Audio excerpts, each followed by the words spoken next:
His biography will forever say he was born in Chicago, but Joe Kernan was a Hoosier from the day his family moved across Lake Michigan to South Bend when he was 10 years old. He would stay the rest of his life. Kernan ended up at Notre Dame, a pretty decent baseball player. After graduating with the class of 1968, Kernan signed up with another team, the U.S. Navy. He became a pilot, a good one, but even good pilots run into trouble. May 7th, 1972, Ron Pulfer, who I was flying with, and I got hit by anti-aircraft fire. The airplane wouldn't fly anymore, and we both ejected, and both survived the ejection, were captured, and checked into the Hanoi Hilton. He would spend 11 months as a prisoner of war in Vietnam, but he said he found hope when he heard another prisoner whom he didn't know whistling the Notre Dame fight song. After he came home, Kernan went to work in business, and then another type of service would come calling. He'd spend time as South Bend City Comptroller. Then in 1987, he ran for mayor and won the first of 3 terms. The last term, he'd win with a record 82% of the vote. Being mayor was the best job I've ever had. It was not me, it was we.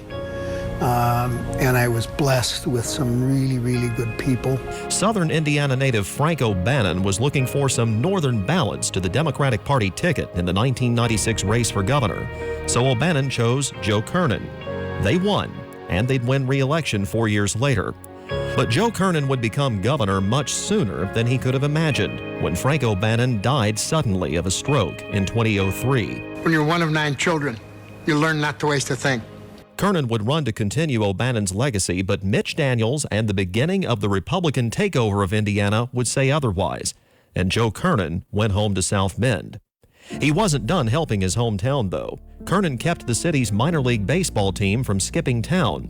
A few years later, he'd give a hand to another military veteran candidate for South Bend mayor, one who'd become a little more famous nationally down the road. Even as Alzheimer's began to take his precious memories, 5 years ago he told our Rafael Sanchez he did hope to see one thing happen in his state: a woman as governor. When he named Kathy Davis as his lieutenant governor in 2003, she was the first woman ever to hold the position. With the exception of Eric Holcomb's short tenure as Mike Pence's lieutenant governor, a woman has held that job ever since. You see other countries that, are not... Germany. I would look up, yeah, exactly, that they seem to have done well with women at the helm, and so I don't see why not. He may not have lived to see a woman run his state, but before his death at the age of 74, Joe Kernan did live to see a lot of history and make a lot of history himself.